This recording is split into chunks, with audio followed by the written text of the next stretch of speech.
शनाया गिल, तुम घर तो क्या 100 करोड़ मांग लो, बस मुझे हाँ कह दो। शनाया शिमला की सबसे अमीर बिजनेस वुमन थी, जिसकी शादी उसके पापा ने जबरदस्ती एक गरीब लड़के आहान से करवा दी थी। शनाया के लिए पार्टीज में जाना नॉर्मल था।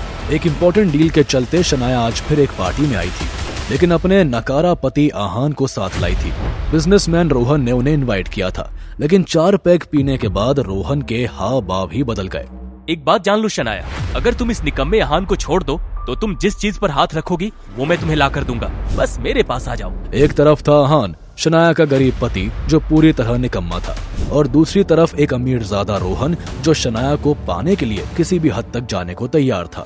सोच क्या रही हो शनाया, वो देखो तुम्हारा लफंगा पति कैसे गरीबों की तरह वेटर के साथ खड़ा है। शनाया को इम्प्रेस और आहान को जलील करने के लिए रोहन ने वेटर से ड्रिंक लेकर आहान पर फेंक दी। तभी रोहन ने कहा, ओहो तुम्हारे कपड़े, कोई बात नहीं, मेरे नौकर से कपड़े मांग लेना, वो तुम्हें तुमसे महंगे कपड़े दे देगा। आहान चुपचाप अपनी बेइज्जती सह रहा था। शनाया भी अपने पति को जलील होते हुए देख रही थी। तभी शनाया ने कहा, आहान तुम ठीक तो हो ना? रोहन ये सब क्या तमाशा लगा रखा है? क्या हुआ शनाया, अपने गरीब पति की बेइज्जती तुमसे बर्दाश्त नहीं हुई क्या? शनाया जानती थी कि रोहन बहुत अमीर है और उसकी मदद कर सकता था, इसलिए वो कुछ नहीं बोली कि तभी रोहन ने जाके आहान को धक्का दिया और वो जाकर जमीन में गिर गया।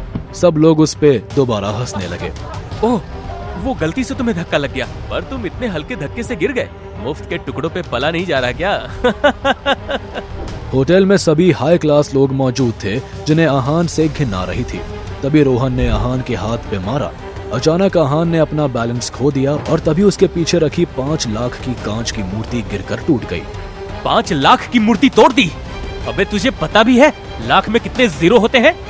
शनाया ये सब सुनकर घबरा गई थी। रोहन ने जेब से फोन निकाला और पुलिस को कॉल करके अपनी लोकेशन में बुलाया, और रोहन फोन रखकर वापस शनाया के करीब गया और उसके कान में प्यार से कहा, अभी भी वक्त है शनाया, मेरी हो जाओ, वरना ये लीचड़ दुनिया से टाटा बाय।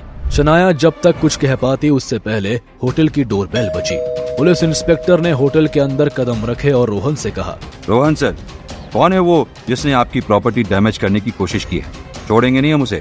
वो देखो इंस्पेक्टर, वो रहा वो बेवकूफ आहान, उसे अभी अरेस्ट करो और सलाखों के पीछे बंद करो।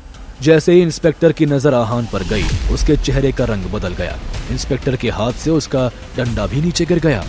आहान सर, अरे बेवकूफ रोहन, इनको पकड़वा के मुझे नौकरी से निकलवाना चाहते हो क्या? आखिर क्यों आहान को देखकर कांप गया एक पुलिस इंस्पेक्टर? आखिर क्या थी आहान की असलियत? क्यों जी रहा था वो नर्क से भी बदतर जिंदगी? और क्यों इतनी बड़ी बिजनेस वुमेन ने की उस फटीचर से शादी? ऐसे ही बहुत से सवाल हैं जिनके जवाब जानने के लिए लोग कर रहे हैं हजारों रुपए खर्च। पर आप अभी फ्री में सुन सकते हैं, बस नीचे दिए गए लिंक पर क्लिक करके डाउनलोड कीजिए पॉकेट FM और सुनिए ये ब्लॉकबस्टर कहानी सीक्रेट अमीरजादा। या कहानी के सारे ट्विस्ट एंड टर्न्स को जानना है तो सुनिए इस कहानी को इस भाग से।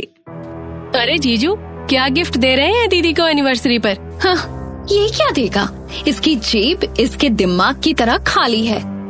आहान की शादी एक अमीर घराने में हो गई थी। उस अमीर बिजनेस फैमिली के मालिक मिस्टर गिल ने अपनी बेटी शनाया की शादी आहान जैसे गरीब इंसान से क्यों करवाई थी, ये कोई नहीं जानता था। शनाया के पापा हॉस्पिटलाइज्ड थे और उनकी बात मानकर शनाया ने ये शादी कर ली थी।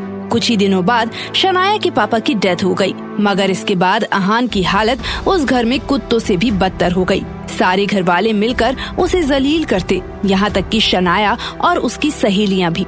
आहान को उस अमीर ससुराल में रहते हुए भी न कोई पैसे मिलते, न ही ढंग का खाना, और घर का सारा काम भी उसे ही करना पड़ता था। आज ही शनाया के दोस्तों के सामने आहान की बेइज्जती हो रही थी। तभी शनाया की दोस्त ने कहा, अरे शनाया, तुझे पता है ना कल मेरी बर्थडे पार्टी है। कल मेरे हस्बैंड मुझे शॉपिंग कराने ले जा रहे हैं मॉल में, तू भी चल। भले ही कुछ ना खरीदना, बड़े बड़े ब्रांड्स के कपड़े और पर्स छूकर तसल्ली कर लेना, और जीजू सामान उठाएंगे हमारा। अपनी दोस्त की बात सुनकर शनाया को बहुत गुस्सा आया। उसने तैश में कहा, मेरा हस्बैंड कंगाल जरूर है, मैं नहीं। कल मैं दिखाऊंगी शॉपिंग किसे कहते हैं। अगले दिन शनाया अपने हस्बैंड अहान को लेकर मॉल पहुंच गई थी। वहां उसकी दोस्त और उसका हस्बैंड उसे पार्किंग में मिल गए। जगह जगह उन लोगों ने खरीदारी करी और अहान उन लोगों का सामान हाथ में उठाकर चलता रहा। अपनी दोस्त को नीचा दिखाने के लिए शनाया ने क्रेडिट कार्ड से खूब सारी खरीदारी कर ली और उसका बिल 10 लाख रुपए का हो गया। जैसे ही उसने काउंटर पर क्रेडिट कार्ड थमाया, मैम आपका क्रेडिट कार्ड डिक्लाइन हो गया है।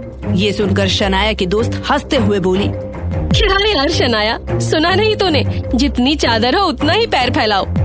ये सुनकर शनाया को और भी ज्यादा गुस्सा आ गया। वो जोर जोर से काउंटर वाले सेल्समैन पर चीखने लगी। शॉप के दूसरे एम्प्लॉयज भी वहाँ जमा हो गए थे।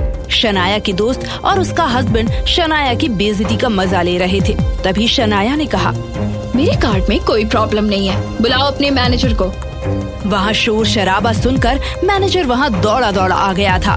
पहले तो उसने शनाया को उसके कार्ड के बारे में समझाने की कोशिश की। तभी उसकी नजर पीछे खड़े अहान पर पड़ी, जो ढेर सारे बैग्स उठाए हुए वहाँ खड़ा हुआ था। उसे देखते ही मैनेजर के चेहरे का रंग बदल गया। अरे अहान सर, आप यहाँ ऐसे, ये कपड़े, पैरों में चप्पल। अचानक मैनेजर को अहान से ऐसी बात करते हुए देखकर शनाया और उसकी दोस्त चौंक पड़ी। शनाया की दोस्त ने वहाँ सबके सामने शनाया की बेइज्जती करने के लिए कहा, लगता है आपको कोई गलतफहमी हुई है। ये मेरी दोस्त का हस्बैंड है, अनपढ़ गवार है, इसलिए नौकरों के जैसे रहता है। ये सुनकर शनाया को काटो तो खून नहीं। अभी वो कुछ कहती, तभी उन्होंने देखा कि वो मैनेजर अहान के पैरों में गिर गया था। अहान सर, मुझे माफ कर दीजिएगा। मैं जानता कि आप इनके साथ हैं तो कभी ऐसी बदतमीजी नहीं होती। ये पूरा मॉल आपका है। मैडम को कहिए जो चाहे वो ले जाएं। शनाया हैरान थी। तभी अहान ने मैनेजर को उठाया और उसके कान में कुछ कहा। मैनेजर ने उसकी बात सुनी और तुरंत पीछे हट गया। ओह, बिल्कुल वही चेहरा, वही कदकाठी। मुझे कुछ गलतफहमी हो गई थी। ऐसा कहकर वो शनाया की तरफ घूमा और कहा, मैडम, मैं नहीं जानता था कि आप मिस्टर गिल की बेटी हैं। वो हमारे बहुत अच्छे दोस्त थे और हमारे बिजनेस को स्टार्ट करने में बहुत मदद की थी। आपको पेमेंट करने की कोई जरूरत नहीं है। अहान ने मैनेजर की तरफ देखा और मुस्कुरा दिया। शनाया ने ये सब देख लिया था। उसे अहान पर न जाने क्यों शक होने लगा था। क्या मैनेजर को सच में कोई गलतफहमी हुई है या अहान कोई बड़ा आदमी है? अगर ऐसा है तो वो ऐसे नौकरों की तरह क्यों रहता है और अनन्या की कंपनी कैसे बच गई? इन सारे सवालों के जवाब जानने हैं तो बने रहिए हमारे साथ।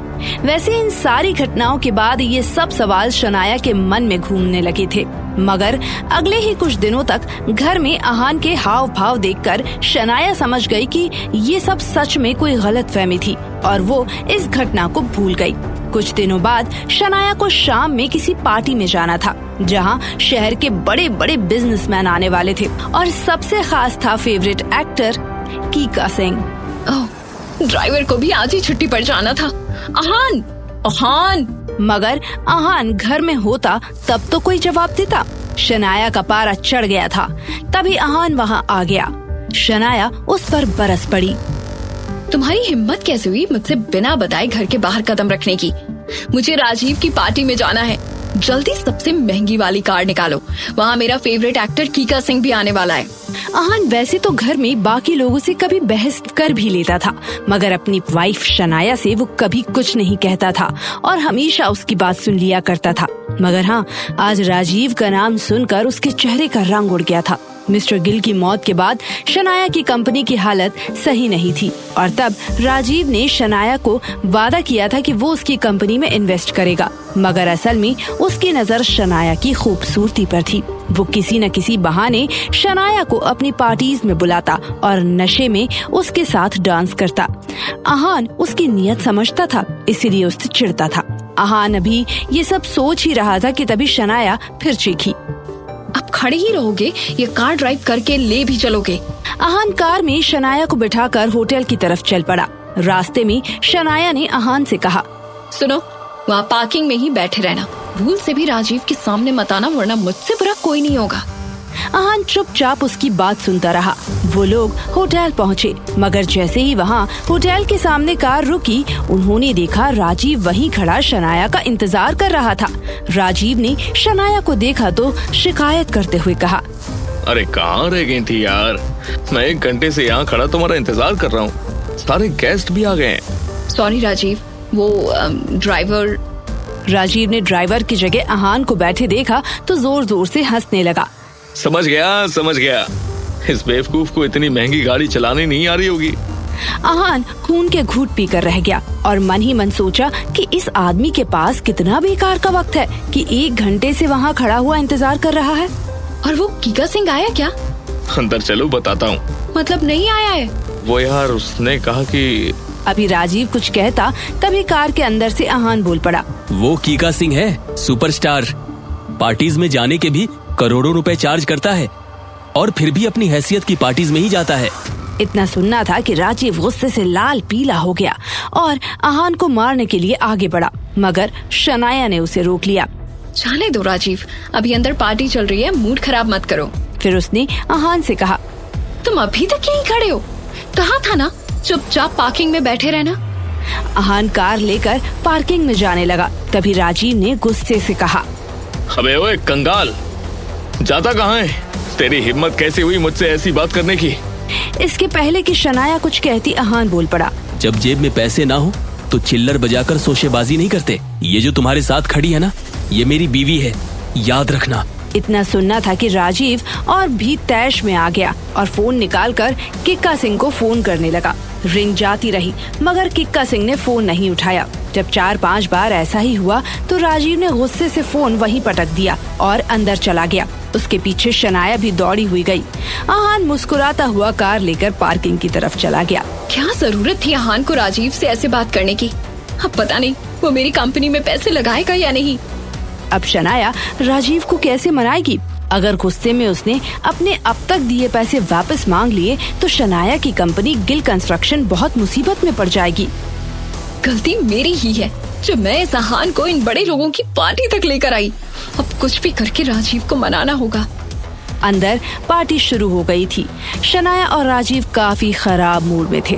तभी वहाँ गेस्ट के बीच हलचल मच गई। सबने देखा कि गेट से किक्का सिंह अंदर आ रहा था। राजीव के आश्चर्य की सीमा नहीं रही। शनाया की तो जैसी आवाज ही नहीं निकल रही थी, वो उसे देखती ही रह गई।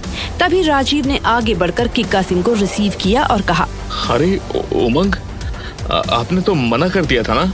वो थोड़ी देर पहले आपका कॉल आया था ना, तो मैं रिसीव नहीं कर पाया था। मुझे बाद में लगा शायद आपने पैसों का इंतजाम कर लिया होगा, इसलिए फोन किया होगा।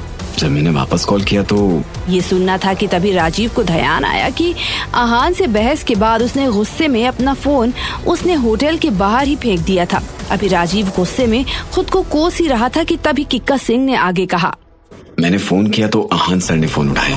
आपने पहले बताया होता कि वो भी इस पार्टी में आ रहे हैं तो मैं खुद आकर इस पार्टी का सारा इंतजाम करता। मुझसे बहुत बड़ी गलती हो गई। आप उन्हें पैसों वाली बात प्लीज मत बताना। शनाया भी वहीं खड़ी थी। उन लोगों को कुछ समझ नहीं आ रहा था। आहान? कौन आहान? किक्का सिंह ने अपने पॉकेट से पर्स निकाला और आहान की तस्वीर उन दोनों को दिखाई। फोटो देखकर दोनों चौंक पड़े। ये कंगाल? देखो, आपको कोई गलतफहमी हुई है। मैम, कोई गलतफहमी नहीं है। इनकी वजह से ही आज मैं इतना बड़ा सुपरस्टार हूँ। इनकी वजह से ही 3 साल पहले मुझे ब्रेक मिला और इन्होंने ही मेरी सारी ब्लॉकबस्टर्स मूवीज में पैसे लगाए। ये ना होते तो मैं भी ना होता। शनाया और राजीव के पैरों तले जमीन खिसक गई थी। आखिर कौन था आहान? क्या शनाया के पापा को आहान की सच्चाई पता थी? तो आखिर क्यों वो ऐसे नौकरों वाली जिंदगी जी रहा था? अब क्या होगा आगे शनाया की जिंदगी में? जानने के लिए बिना देरी किए डाउनलोड करें पॉकेट FM और सुनिए टीवी सीरियल्स को भी मात दे देने वाली ये कहानी सीक्रेट अमीरजादा।